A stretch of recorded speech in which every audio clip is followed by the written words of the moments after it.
Temos a satisfação de ter a Esther Fregosi hoje, que vai nos falar sobre as perturbações espirituais e que Jesus te ampare, te console, te dê a intuição necessária. Boa noite a todos, que possamos estar em paz. Nos convidaram a falar a respeito desta obra, intitulada Perturbações Espirituais, publicada pela editora Leal, em Salvador, autoria espiritual de Manuel Filomeno de Miranda, psicografia de Divaldo Pereira Franco. É uma obra que tem suscitado muitas reflexões, o seu conteúdo é extremamente profundo, muito oportuno, nos permite nos identificar o contexto em que nos encontramos nesta fase de desafios morais e éticos. Mas, antes de iniciarmos o trabalho que fizemos de, na verdade, extrair deste livro algumas informações, porque, como dissemos, é uma obra muito densa. Até alguns companheiros entendem que é uma obra que foi trazida para os espíritas, os trabalhadores espíritas, ou aqueles que atuam no movimento espírita, e sem dúvida o é. É uma obra que reclama estudo de todos nós, mas nós procuramos extrair desta mesma obra informações que são de interesse comum de todos nós, independente de sermos espíritas ou não. E esta síntese breve que realizamos, nós iremos apresentar, porém antes, precisamos fazer um preâmbulo, porque não seria conveniente falarmos de perturbações espirituais sem antes retomarmos um dos princípios espíritas, sem antes relembrarmos, por exemplo, do livro basilar, do livro dos Espíritos, no capítulo 9, da segunda parte, particularmente. Como todos sabem, o livro dos Espíritos é um livro de perguntas e respostas, perguntas formuladas pelo Sr. Allan Kardec aos Espíritos reveladores. E nesse capítulo 9, da segunda parte, a partir da questão 456, o Sr. Allan Kardec vai tratar de um tema que fundamentará a nossa reflexão, que é da intervenção dos espíritos no mundo corporal ou no mundo físico. E esta abordagem que o codificador faz no livro dos Espíritos é necessariamente o preâmbulo de que necessitamos, porque antes de conjecturarmos a respeito de influências espirituais, nós temos que relembrar o princípio que norteia essas interferências. E quando o Sr. Allan Kardec, na primeira pergunta deste nono capítulo, pergunta aos espíritos, afinal, os espíritos, aqueles que desencarnaram, eles conseguem ver o que fazemos? O codificador pergunta aos espíritos. E eles dizem que sim. Que eles podem, sim, acompanhar tudo o que fazemos. E o codificador, na sua didática, como pedagogo que era, vai aprofundando os questionamentos. E o questionamento seguinte é: mas e eles podem também ver aquilo que fazemos? E os espíritos, mais uma vez, respondem de forma positiva. E o codificador, não satisfeito, ainda indaga: mas eles podem ler os nossos pensamentos? E os espíritos, mais uma vez, afirmativamente: podem. E de ordinário, eles conseguem ler no vosso pensamento aquilo que vós procurais esconder de vós mesmos. E aí, Allan Kardec, que era um espírito de extrema inteligência, mas que tinha um senso de humor admirável, pergunta então aos espíritos: mas então isso quer dizer que para nós, encarnados, para nós que aqui estamos no corpo físico, então é mais fácil enganar, esconder aquilo que pensamos e fazemos daqueles que convivem conosco no campo material, do que aqueles que estão desencarnados, os mortos? E eles respondem afirmativamente: nada escapa do que pensais ou do que fazeis, eles dizem. Mas Kardec ainda faz uma outra pergunta, que é uma pergunta muito recorrente, que nós ouvimos muito falar nas palestras, porque é uma pergunta-chave. O codificador, então, para fechar o raciocínio, pergunta aos espíritos: influenciam os espíritos os nossos pensamentos e atos? Vejam, primeiro, se os espíritos viam o que a gente fazia. Depois, se eles conseguiam, né, acompanhar aquilo que fazemos. Depois, se eles conseguem captar o nosso pensamento. E agora, a pergunta derradeira: mas se eles conseguem tudo isso, eles conseguem influenciar o nosso pensamento e o nosso agir? E a resposta, mais uma vez, é positiva. Positiva e surpreendente. Porque os espíritos, além de dizer que sim, que os espíritos podem influenciar os nossos pensamentos e atos, eles vão dizer que, de ordinário, tamanha é a influência que são eles que nos dirigem.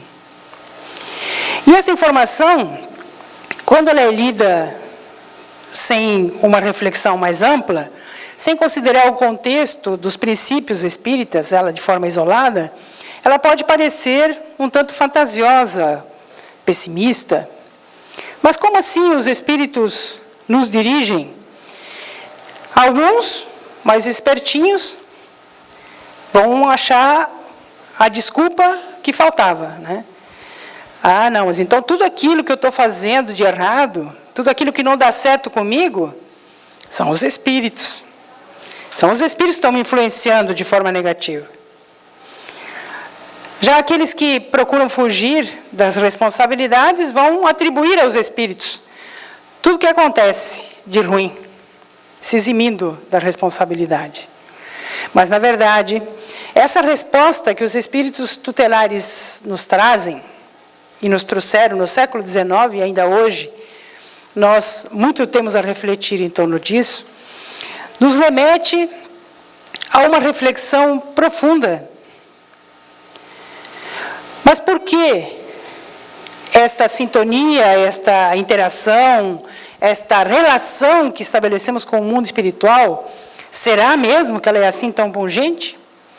Aqueles de nós que não temos a chamada sensibilidade mediúnica, a capacidade da percepção mais evidente da ação dos espíritos, podemos até duvidar e até mesmo questionar e refutar esta informação.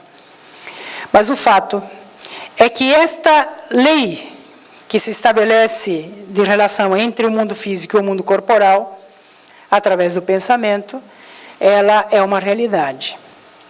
E é a partir deste fenômeno que a influência espiritual, ela pode se dar de forma negativa ou positiva. Então, quando o mentor espiritual, Manuel Filomeno de Miranda, inicia esta obra, que traz revelações muito graves, advertências, convites, propostas, esclarecimentos. Ele inicia o preâmbulo da obra retomando esse conceito. O conceito que, sim, de fato, somos seres interexistentes, como dizia Herculano Pires. Agora, nós que aqui nos enxergamos, estamos no plano físico, mas estamos interagindo com o mundo espiritual.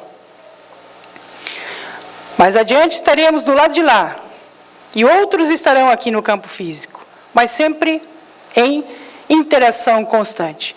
Então, o mentor espiritual inicia a obra no primeiro capítulo, trazendo a seguinte informação: a inter-relação entre os chamados vivos e os mortos é muito maior e vigorosa do que se pensa.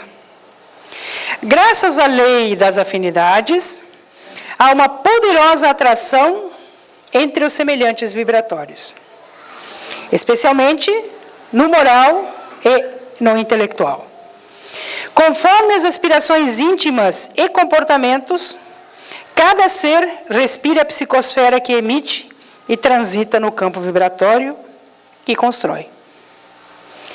Então vejam, antes dele trazer as informações de que necessitamos nesta obra, que é um gesto de amor, de generoso amor, tentando nos alertar daquilo que pode nos acontecer, de nos relembrar desses princípios que deveriam nortear a nossa vida para que nós possamos efetivamente vigiar os nossos pensamentos e sentimentos, para que as nossas ações estejam coerentes, né, com aquilo que nós entendemos seja a lei de amor.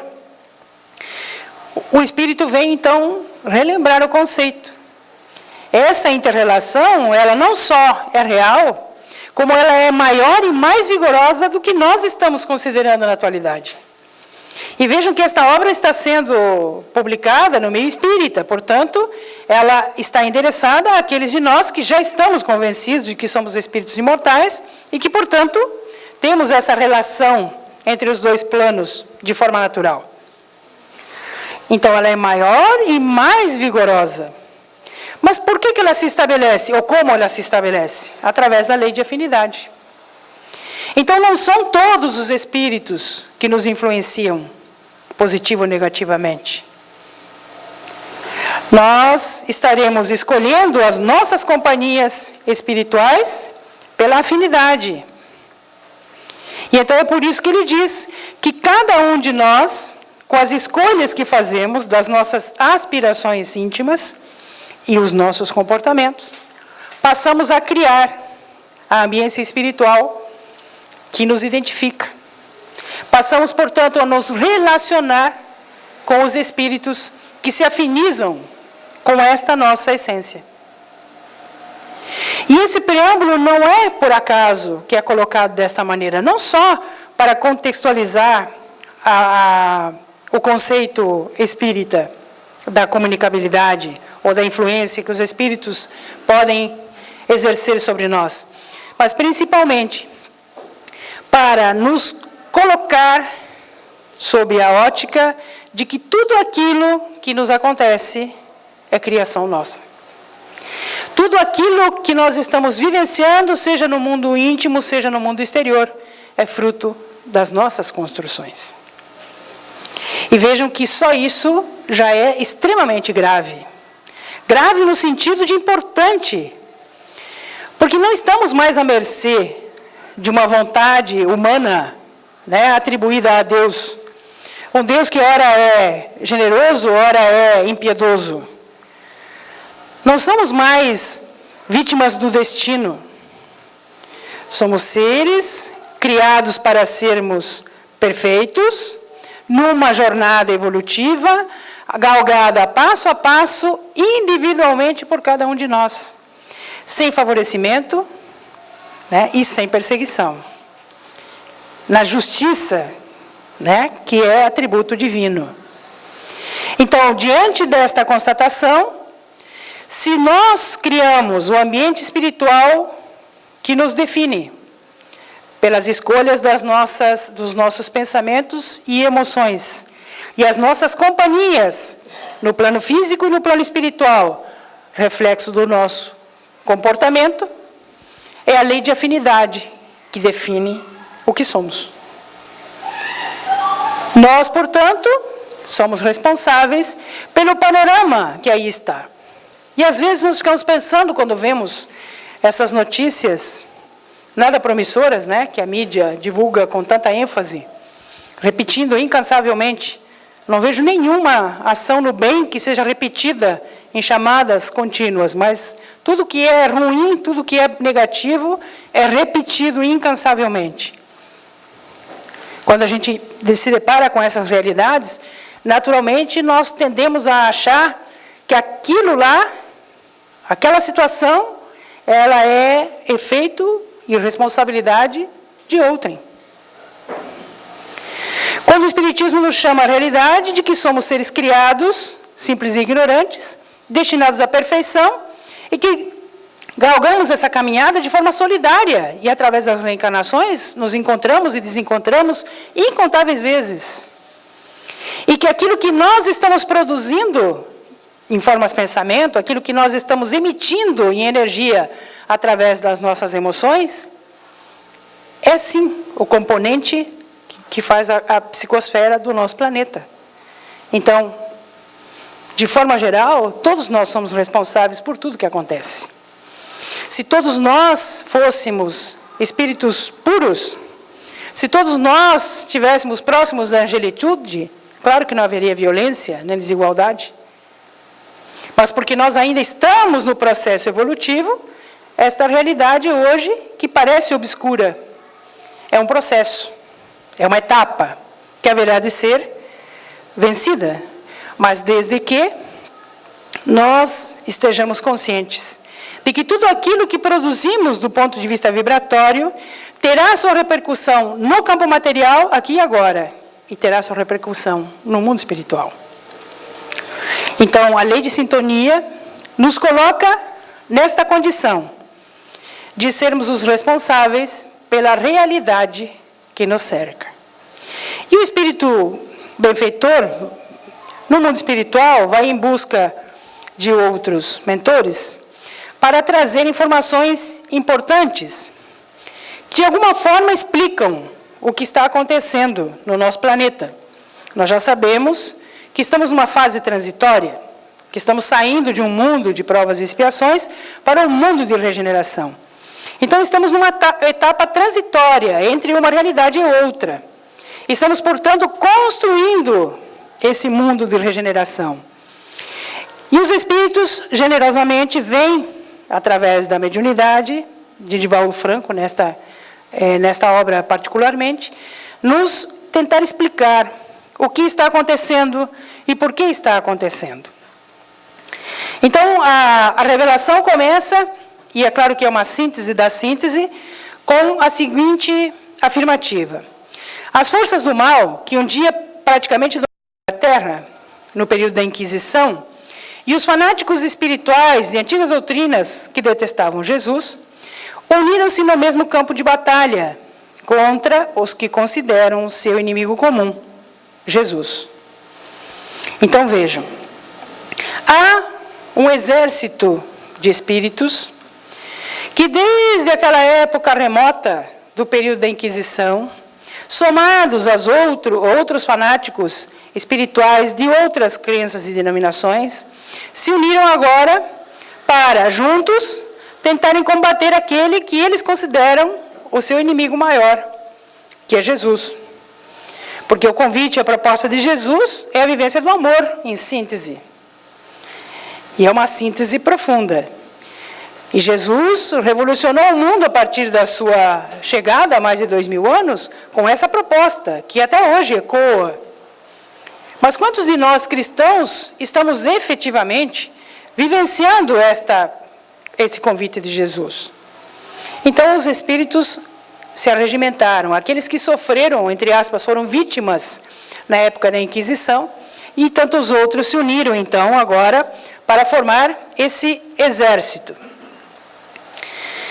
Os espíritos do mal, diz Manuel Filomeno de Miranda, estão furiosos com o crescimento dos adeptos do espiritismo. Se irritam profundamente com as facilidades da divulgação do espiritismo, que hoje, a tecnologia nos permite. Mas, principalmente, estão muito irritados com a aceitação dos princípios espíritas pelas massas. Por quê? Porque toda essa trama do mal em tentar destruir tudo o que é a proposta do Evangelho de Jesus, da Boa Nova de Jesus, ela encontra uma resistência muito grande nos cristãos espíritas. Porque o Espiritismo traz o Evangelho, na sua essência, de volta aos nossos dias. E com os princípios espíritas, as propostas de Jesus já não são mais utópicas ou propícias a espíritos de escola, a quase anjos. Não, são propostas muito plausíveis e de fácil entendimento e aplicação por todos nós, espíritos imortais. Do ponto de vista da transcendência e da imortalidade, a proposta do Cristo é perfeita. Então, o Espiritismo tem a finalidade de recuperar os espíritos, dizem os mentores na reunião, em que avaliam esse quadro que se apresenta com essas organizações do mal se estruturando. Por quê? Porque o Espiritismo, ele vem despertar as consciências. Ele vem trazer a verdade agora do ponto de vista racional. E quando eu me liberto desses dogmas do passado, quando eu me considero um filho de Deus, destinado à perfeição, temporariamente numa trajetória evolutiva que mal iniciou, e, portanto, mais dores e mais sofrimentos do que propriamente a felicidade, consideramos esse lapso de tempo, diante do processo da eternidade, um lapso muito pequeno. Então, o Espiritismo traz essa proposta de racionalizar, de explicar, de convencer as pessoas, não pelos dogmas, pela razão. Quem eu sou, por que eu estou aqui, qual é o meu destino? Então, isso está incomodando muito essas organizações que estão tentando se estruturar para combater Jesus. Quais são os motivos? Os Espíritos deixam claro isso na obra. Dizem eles, a atual situação é resultado do rancor aos antigos inquisidores. Suas vítimas, judeus e muçulmanos, se tornaram adversários do Cristo e instalaram o que eles chamam o antirreino do bem, onde acolhem fanáticos e criminosos em desalinho mental, e eles estão crescendo em número e periodicamente atacam a sociedade terrena. Então vejam, esses espíritos que ficaram presos no passado, no psiquismo distante da proposta do Cristo, distante da proposta da imortalidade, eles estão ainda aferrados àquela dor que foi infligida na época da Inquisição. E guardam ódio diante daquilo que aconteceu em nome do Cristo, em nome de Jesus. Então se uniram agora judeus e muçulmanos que passaram por essa experiência e que estagiaram nesse período, não conseguiram se libertar, não conseguiram encontrar o perdão, estão, portanto, sofrendo aquele ódio terrível e reagindo desta forma, se organizando para tentar atingir aqueles de nós que estamos tentando compreender finalmente a mensagem do Cristo e agir de forma coerente com os seus princípios. Então, eles estão atacando a sociedade terrena, dizem os espíritos. Quem são esses perseguidores? Quem são esses que foram arregimentados para esse exército do antirreino do bem, né, que eles chamaram? Antigos déspotas e criminosos do passado, genocidas e bárbaros, fanáticos religiosos, odientos e zombeteiros espirituais. Ou seja, espíritos que sofreram terrivelmente, se aferraram à dor e se fecharam para a proposta de renovação e de continuidade no processo evolutivo. Estão nesse estágio terrível de dor e reagem desta maneira, tentando infligir a outrem aquilo que eles próprios sofreram. Na vingança, literal, né? Ou seja, a proposta absolutamente oposta àquela de Jesus. Qual é a estratégia que esses espíritos bolaram para esta proposta? Então, explicam os mentores espirituais. Na impossibilidade de atingirem diretamente Jesus, esses espíritos desenharam um plano hábil e sórdido em relação aos cristãos novos, que são os espíritas em particular, e as pessoas do bem em geral, para o combate no qual o amor deve ser ferido de tal maneira que se converta somente numa forma vulgar de expressar sensualidade ou interesse. Então, essa é a estratégia que esses espíritos adoecidos pelo sofrimento, pela dor, estão trazendo. Tentando fazer com que aqueles de nós que já reencarnamos, abertos a esta nova oportunidade de vivenciarmos o amor, de sermos fraternos, de sermos solidários, abrirmos brecha para que esse sentimento maior, essa proposta do amor que Jesus nos trouxe, ela seja ridicularizada, ela seja minimizada, desprezada. E aí, então, o amor passa a se converter até numa expressão vulgar de sensualidade e interesse. E aí a gente pode pensar assim, não, mas eu não me enquadro nisso, imagina. Eu amo tanto as pessoas, eu amo minha família, eu amo os meus amigos, eu amo tantas pessoas. Mas eu estou amando efetivamente? Será que eu não estou me distanciando dessas pessoas que eu digo que amo? Sendo chamado pelos apelos outros da sociedade? Será que essa onda de modernidade agora trazida pela tecnologia, a internet, com essa comunicação global, eu não estou substituindo gestos de afeto, abraços, gestos de ternura, aproximação, a troca de olhar, um aperto de mão, por uma figurinha mandada pelo WhatsApp? Por um texto pronto, colado na internet? Será que eu não estou abrindo margem a esse tipo de influência? Porque é uma influência. Quando eu faço isso, quando eu não me permito vivenciar ou permutar essa energia vivificante que é o amor, eu estou deixando de me alimentar. E eu estou, portanto, mais fragilizado para que essas influências me atinjam.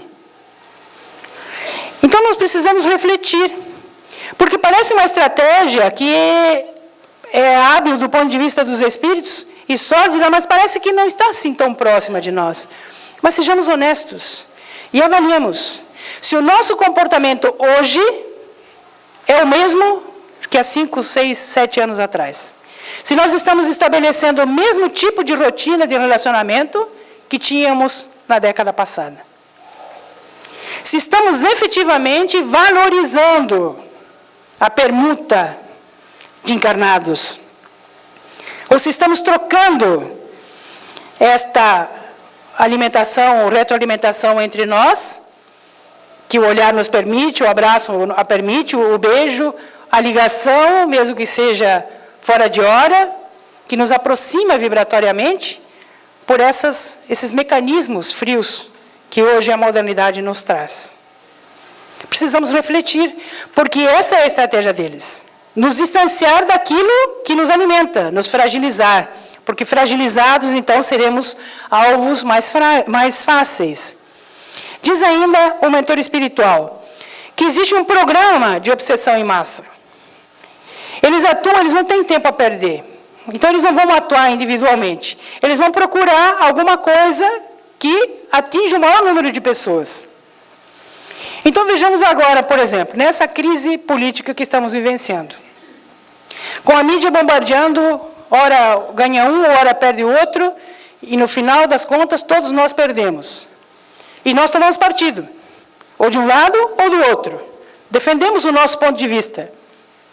No momento em que nós estamos nos deixando envolver por esse tipo de proposta, de nos irritarmos, de nos revoltarmos, nós estamos nos afastando exatamente daquilo que nos proporcionaria o bem-estar, que seria a fé. A confiança. Deus está no leme. Nada vai acontecer, nem conosco, nem com o nosso país, que não esteja programado pela divindade.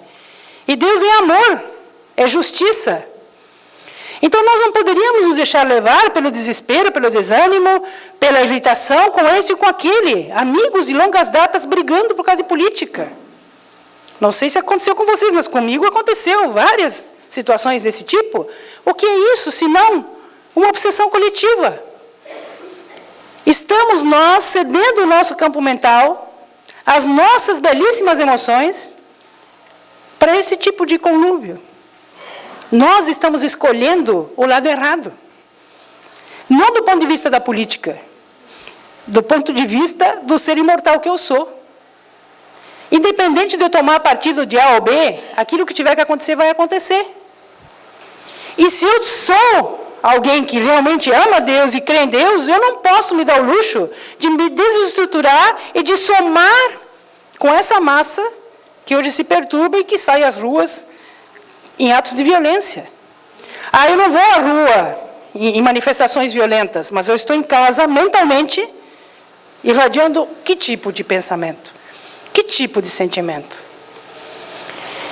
Então, o programa de obsessão em massa não é assim tão ridículo quanto parece. Porque são as pequenas coisas que nos colocam do lado errado. Dizem os Espíritos, porque estamos distraídos diante da nossa essência, da nossa destinação espiritual, é que eles trazem esse tipo de reflexão, para nos chamar a atenção. Pera lá, você é um espírito imortal. Essa trajetória terrena aqui é breve, você não sabe se vai durar 10, 15, 20 ou 5 minutos. Então, que patrimônio é esse que você está valorizando? Que tipo de vinculação você está estabelecendo? Que tipo de atmosfera te circunda? Que tipo de amigos espirituais você está atraindo pela lei de sintonia? Esta é a reflexão. Porque, do contrário, porque estamos distraídos ou indiferentes ao que está acontecendo, são os dois pontos extremos, nós passamos, sim, a favorecer a ação desses espíritos. E aí, então, eles explicam que esse programa de obsessão em massa se dá através de alucinações, às vezes coletivas, às vezes individuais, algumas provocadas de forma artificial pelas drogas, pelos alcoólicos, drogas lícitas ou ilícitas. A pessoa foge da realidade, ela não enxerga a realidade, ela não quer se deparar com aquilo que efetivamente faz parte da sua rotina. Se aliena. E nesse processo de alienação, porque está desconectado de si mesmo e de Deus, ele passa a ser, de fato, um alvo fácil das influências negativas. Sem autodefesa. Uma outra situação, a intolerância. E a intolerância é fruto disso que acabamos de dizer. Todos nós somos instigados de forma negativa a trazer para fora tudo aquilo que há de pior em nós. Tudo aquilo que nós estamos querendo combater vem à tona por ideologias temporais, ideologias de ordem material, que nenhum valor teriam no mundo espiritual, que é o nosso mundo de origem. Então, estamos sendo intolerantes. Intolerantes até com as pessoas que nós falamos que amamos. Cada vez menos pacientes. Cada vez menos compreensivos. Cada vez menos distante daquilo que é básico numa relação social, que é o respeito. Agora, que dirá numa relação afetiva? O respeito é essencial. Então, nós temos que vigiar, porque se nós temos uma certa tendência a sermos intolerantes ou impacientes, nós temos que prestar atenção se nós estamos sendo instigados a potencializarmos esta nossa dificuldade. Porque os espíritos agem naquilo que nós oferecemos como ferramenta de trabalho. Os tormentos depressivos é uma outra situação. A pessoa se afasta tanto de si mesma, ela se desconecta tanto da sua essência de espírito imortal, ela está tão distante da fé em Deus, que ela simplesmente adoece. Não vê mais nenhum sentido na vida. Ela se afasta de tudo e de todos, até de si mesma. E aí acontece o processo de depressão, ou mais grave ainda hoje, né? O processo de suicídio. Quantas pessoas pensando em desistir da vida? Quantas pessoas... Aqui na nossa cidade, então, é uma tragédia o que acontece. É um contrassenso, uma cidade tão linda, nós temos qualidade de vida aqui muito boa. Como isso pode acontecer? O que é isso se não é essa desconexão íntima? Essa falta de sentido da vida? Essa certeza da continuidade da vida nos impede de pensar na autodestruição. Porque podemos destruir o corpo, que é perecível, que vai se autodestruir a qualquer momento. Nós não sabemos quando. Nascemos já sabendo que vamos morrer. Mas antecipar esse processo, sabendo que continuaremos vivos, não faz sentido. Então, essa alienação mental leva a esses processos. E o que é pior? Esses espíritos se acompliciam com esses grupos extremistas, com esses espíritos ainda primitivos que ainda estão aqui no nosso planeta e que estão muito distantes da humanidade, estão mais próximos da animalidade. Eles não têm a menor compaixão com nada nem com ninguém, nem consigo mesmos, tanto que se tornam homens bomba. Então são espíritos que precisam de amor, de aconchego, de esclarecimento, para que possam evoluir. Mas esses espíritos oportunistas, esses que assim como eles estão doentes pelo ódio, se aproveitam desse tipo de situação para poder gerar essa violência que hoje assaltou o mundo. Então diz Manuel Filomeno de Miranda, como o amor sustenta a vida, eles interferem no comportamento dos menos atentos. Insuflam presunção e soberba, desuniões, insegurança, ciúme. Quantas relações que eram tão estáveis, de repente, de uma hora para outra, nasce uma insegurança, do nada, sem motivos plausíveis. E desestrutura a relação. Quantas famílias discutindo por banalidades. Então, o amor sustenta a vida. O nosso esforço tem que ser para alimentar esse amor. E o amor que nos alimenta não é o amor que recebemos, é o amor que damos. Então, a nossa preocupação não deve ser o quanto estamos recebendo de amor, e sim o quanto somos capazes de amar. Porque amar quem nos ama é muito fácil. Quero ver amar quem nos odeia. Esse é o nosso desafio. Quando Jesus disse, amai-vos como eu vos amei, a proposta dele não era amar quem é amiguinho meu, quem tem afinidade comigo, quem pensa como eu, quem gosta do que eu gosto. Não, é uma proposta transcendente. Nós estamos aqui para evoluir. E a evolução necessariamente passa por aprender a amar. Então, o meu desafio é amar, não cobrar amor dos outros. Eu preciso sair de mim mesmo ao encontro do outro. É isso que vai me trazer satisfação, vai me trazer alegria, vai me dar sentido à vida. E não o contrário.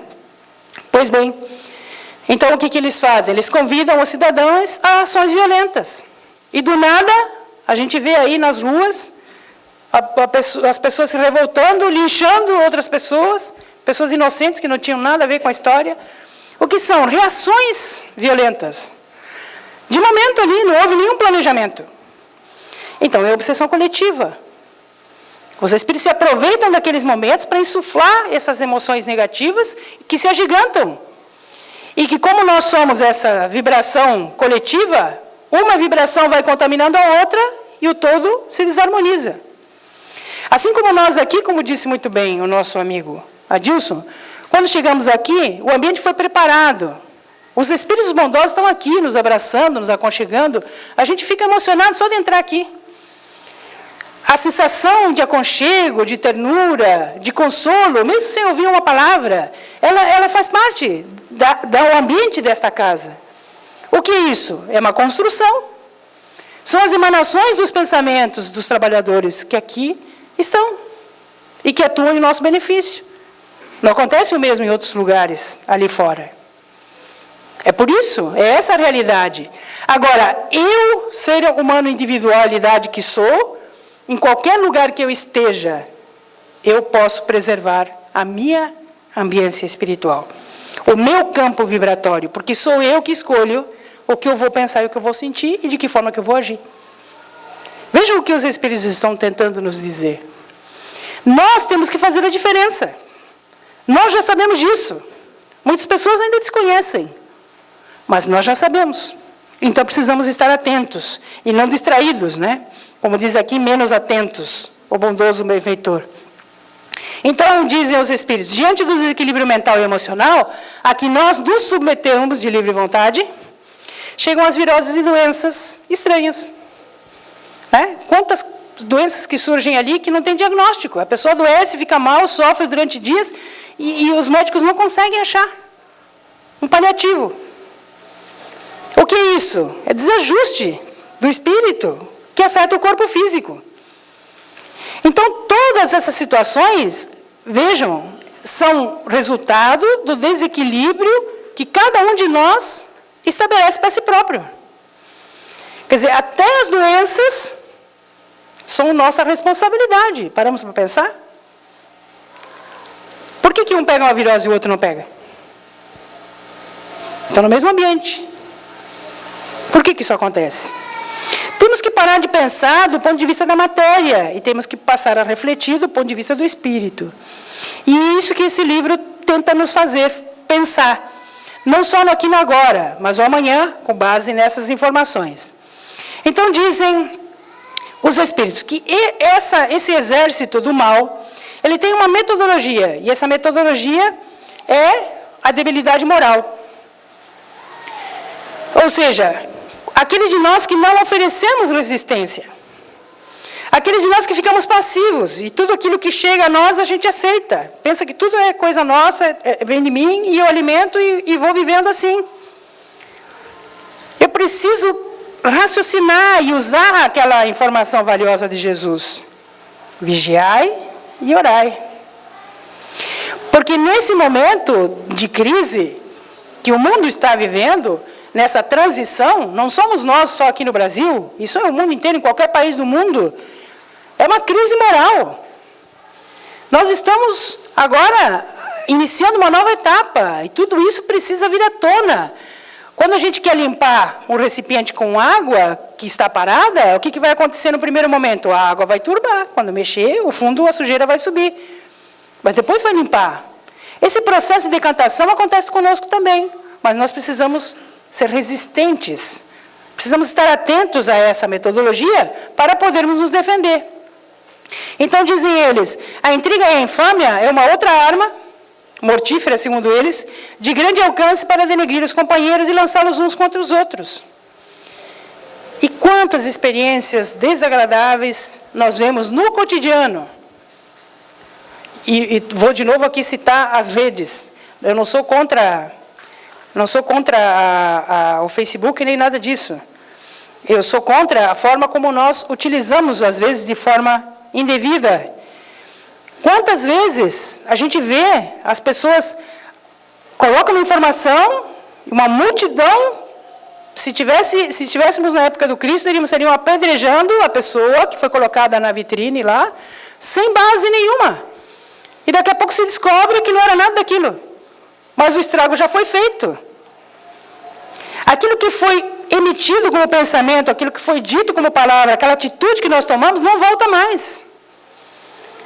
Então é isso que nós precisamos fazer. Refletir antes de agir, antes de pensar. Porque nós somos responsáveis por isso. Ah, daí a grande massa pensa assim, eu também penso. Não, eu sou um ser inteligente, criado com essa capacidade exatamente para poder discernir o que eu quero para mim. Então, a intriga e a infâmia são as armas mais comuns que deterioram relacionamentos de longa data. Um comentário mal feito, uma palavra mal colocada, lá se foi uma amizade de longos anos. E na medida em que nós vamos nos distanciando, de novo, a falta do amor vai nos fragilizando e vamos nos tornando menos resistentes. E aí eles vão conseguindo cada vez mais nos atingir nessa proposta de alimentar as emoções negativas. Outra estratégia, nos empurram para compromissos afetivos ilusórios, relacionamentos de ocasião, desgastes sexuais, aquelas paixões repentinas, né, que surgem do nada, que desestruturam, às vezes, famílias. Precisamos pensar melhor. Nós somos seres racionais por essência.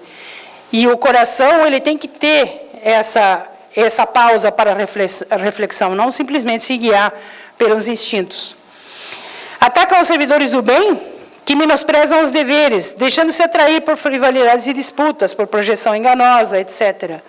Quantos de nós já tivemos e temos, ao longo do dia e dos dias, oportunidades de agirmos no bem, de nos engajarmos em projetos que trabalham em benefício do próximo, em ações que procuram minimizar a dor daqueles que estão carecendo, às vezes, de alimento, de remédio, ou até de carinho, de afeto, de aconchego. Estão aí os asilos repletos de pessoas que perderam os vínculos familiares, lares que abrigam crianças que perderam os vínculos com a família, carentes de amor.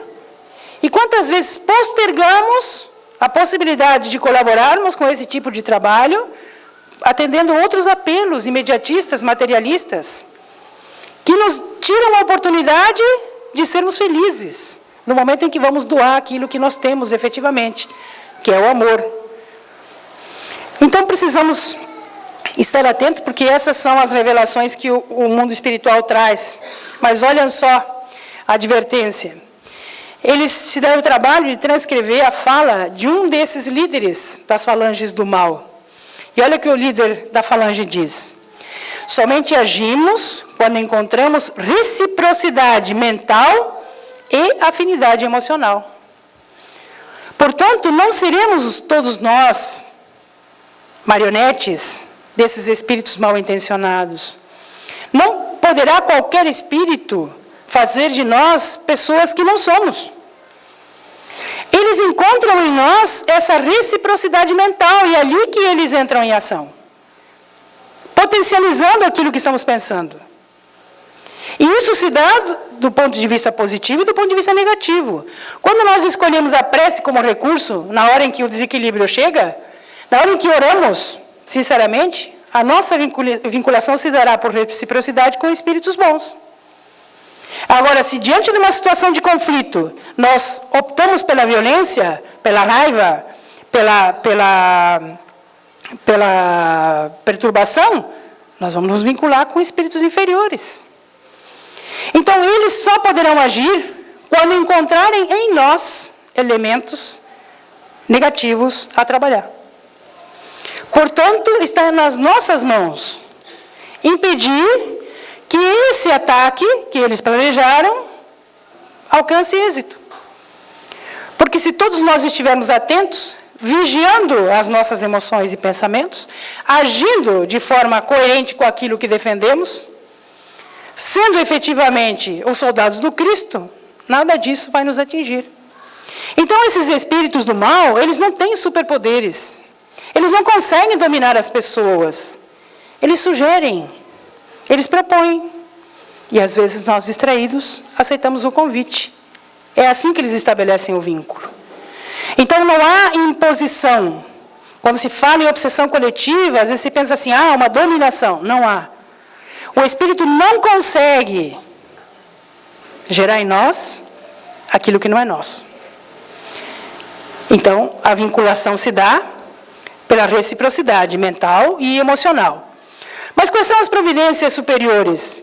Porque, evidentemente, que Deus, que é soberanamente justo e bom, acompanha no nosso processo evolutivo desde o início. E não é a primeira vez que nós entramos em crise.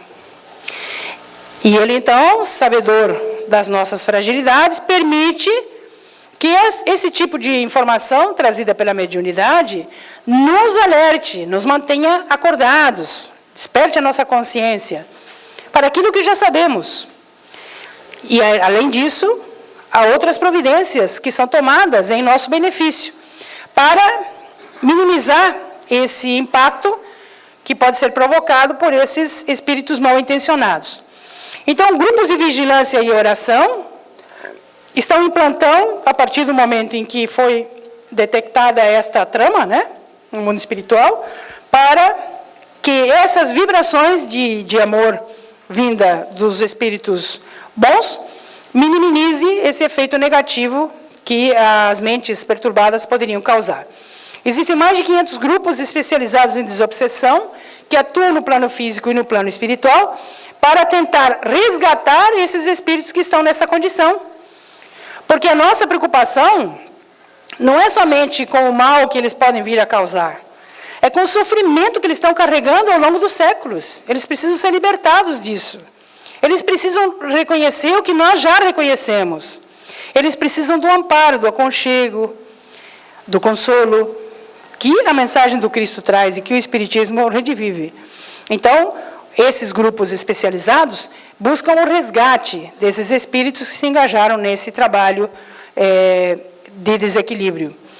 Ainda assim, está renascendo a comunidade franciscana, que já esteve no planeta Terra, que Francisco de Assis trouxe aquele momento lindo para a humanidade, quando Francisco trouxe a vivência do amor na sua essência.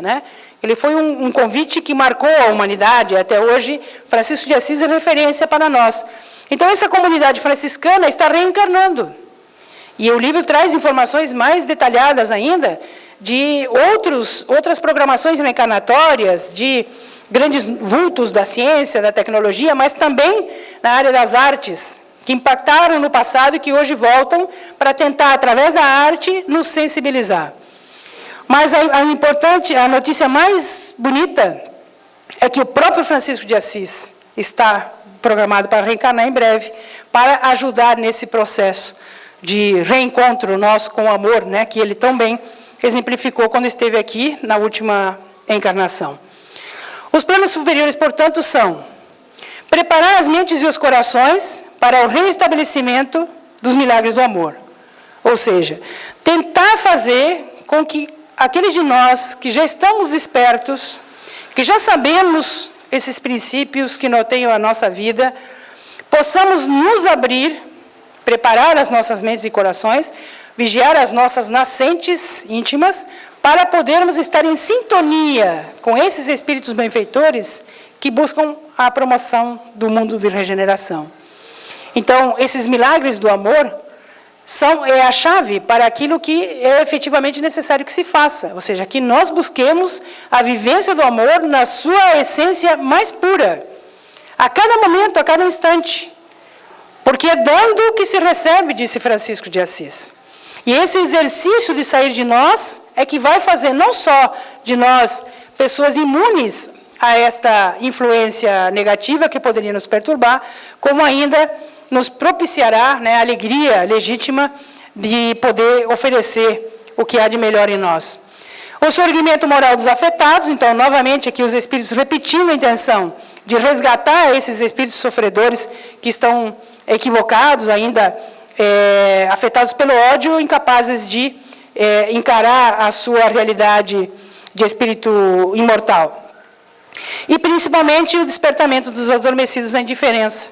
Porque, segundo os espíritos, esse é o grande mal da humanidade. É por isso que está acontecendo tamanha desestruturação, perturbação espiritual coletiva. Eles chegam a chamar de obsessão endêmica. Exatamente porque nós estamos adormecidos, indiferentes. Nós não estamos atentos, nós estamos aptos a perceber esta estratégia e estamos distraídos diante das nossas possibilidades. Então, esse é o outro plano superior. Por último, o estímulo ao prosseguimento aos laboriosos lutadores e devotados, que sempre há aqueles que estão à nossa frente, trazendo aquela mensagem de ânimo, líderes espirituais das mais diferentes denominações, que buscam, né, fazer com que resgatemos a nossa essência divina. E esquecemos de falar, quando falávamos na Legião Franciscana que está reencarnando, o próprio Papa. Né? Hoje a gente vê uma referência franciscana puríssima, né? É uma pessoa extremamente de bom senso, alguém que está efetivamente fazendo a diferença como líder mundial. Então, está aí uma outra experiência que comprova que o investimento do mundo espiritual nessas novas almas que estão reencarnando é significativo. Atrair as falanges do bem, para as falanges do bem, os extraviados inimigos de Jesus, como já havíamos dito. E, por último, as advertências aos espíritas. E aqui, quando ele fala advertências aos espíritas, eu tomo a liberdade de interpretar como espírita, não só aquele que milita no movimento espírita, ou aquele que atua, trabalha no centro espírita, mas o espírita como adepto, aquele que reconhece no espiritismo uma filosofia que vai fazer dele uma pessoa melhor. E, nesse sentido, é muito maior o número de pessoas que essas advertências serão benéficas, né, ou favoráveis. E a recomendação que os espíritos fazem é para que reconsideremos as nossas condutas. E eu achei muito impactante esta proposta. Reconsiderar as nossas condutas. Ou seja, nós precisamos efetivamente repensar a forma como estamos agindo. Que, aliás, o nosso agir é reflexo do nosso sentido, do nosso pensar. Né? Portanto, nós precisamos reconsiderar as nossas condutas. E eles dizem assim: para que voltem a trilhar a estrada pedregosa do Mestre, sem lisonjas, sem destaques sociais, nem honrarias humanas. Ou seja, para que reconsideremos a proposta de Francisco de Assis, que é a própria proposta de Jesus, de vivenciarmos o amor na sua plenitude, sem esperar nada em troca, sem que haja qualquer espécie de vitrine que me promova socialmente, que me coloque na evidência de que eu sou alguém que estou fazendo bem. Não, é aquele soldado anônimo do Cristo, que no dia a dia, no lar, na companhia dos laços consanguíneos, das pessoas que se relacionam socialmente, no trabalho, sejamos nós aqueles que fazemos a diferença. Aqueles que fomos tocados pela mensagem de Jesus, não só apenas para repeti-la, mas para vivenciá-la, para testemunhar que aquilo que Jesus propôs é efetivamente a chave para a nossa felicidade.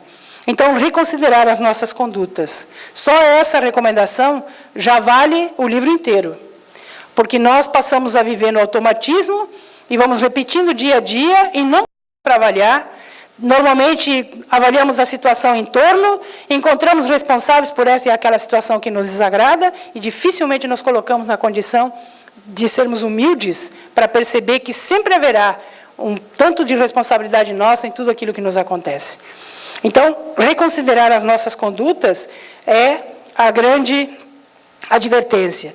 E, por último, a recomendação de praticar, e não somente falar, né? Mas praticar o perdão, a gentileza, a caridade, a mansidão, a misericórdia, a piedade, a irrestrita confiança em Deus, a prudência e a reflexão antes das ações.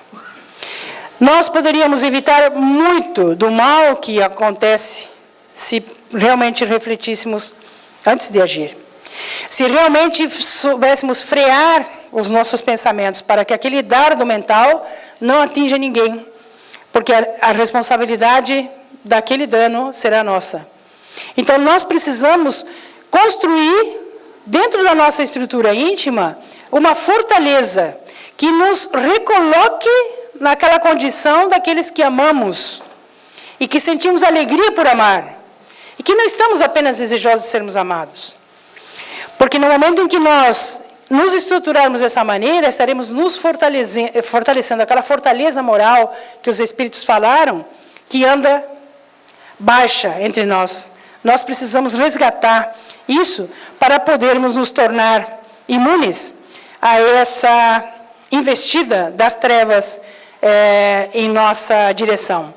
E por último, o convite que o benfeitor faz no final da obra, dizendo que nesta batalha vibratória que está acontecendo, porque ele denomina de batalha vibratória, esse exército do mal, ele não está agindo do ponto de vista material, ele está agindo do ponto de vista vibratório. Haverá repercussões na área física, mas a batalha é vibratória. Então ele vai dizer assim, unidos mental e emocionalmente, seremos como um diferente exército, que combate com as armas da compaixão e do esclarecimento, da misericórdia e do amor. Então, vejam o contraponto.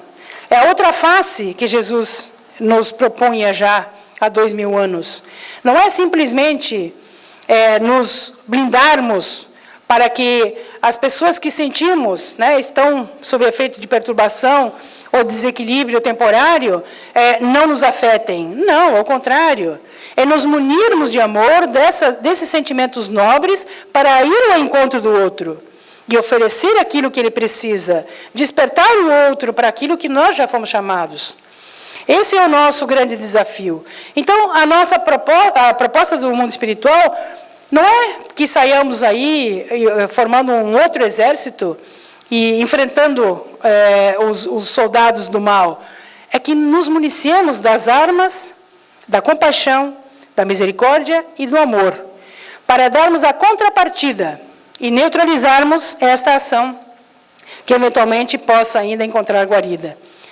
E aí, se eventualmente alguém de nós pudesse achar que esse convite não poderia ser atendido, ou que a nossa participação não faria diferença, finaliza o mentor espiritual dizendo que a mínima parte que nos cabe é de alto significado no conjunto. Ou seja, aqueles de nós que nos omitirmos diante desta crise que estamos enfrentando, sofreremos as consequências morais, nós próprios, né? De não nos permitirmos agir como soldados do Cristo, como defensores do amor. E, finalizando, o mentor espiritual nos lembra que ninguém tema os hábeis conciliábulos dos maus e as suas façanhas, porque acima deles brilha a luz da verdade e do amor. Então, que não nos deixemos envolver por essas vibrações pessimistas, de revolta, de indignação, que estão aí permeando a maior parte das pessoas, que possamos nós escolhermos esse ambiente espiritual diferenciado, para que, ao encontrarmos alguém que esteja nessa situação de perturbação, de desequilíbrio, desarmonia, encontre em nós uma referência positiva, que amenize esse mal-estar. Se cada um de nós conseguisse, por um gesto de generosidade, de compaixão, de fraternidade em relação ao outro, neutralizar alguém que esteja em desequilíbrio, nós já teremos feito muito. Mas os Espíritos nem pedem isso. Pedem apenas que não nos deixemos dominar, que não nos deixemos contaminar por estas energias negativas. Porque nós somos aqueles que sabemos que somos filhos de Deus, um Deus que é amoroso e justo, e misericordioso. E a misericórdia está aí presente nessas revelações que nos permitem sermos agentes conscientes do bem e do amor. Que Jesus possa encontrar em nós esta referência, para que as nossas vinculações pela afinidade sejam somente com almas de escola.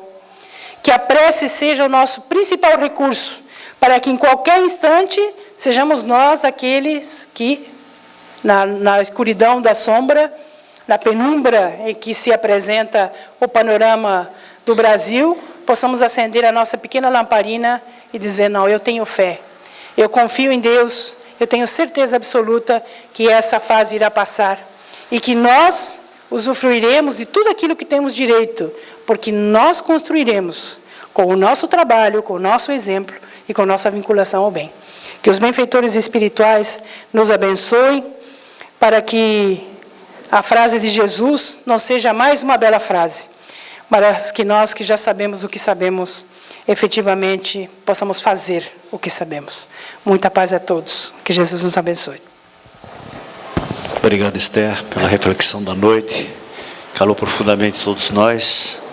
E que possamos, a partir da saída daqui, pelo menos, nos conscientizarmos da necessidade da transformação. Porque o que nós fizemos no futuro, o nosso mundo do futuro, era para nós próprios. Porque todos nós retornaremos. E que a Terra seja melhor do que agora.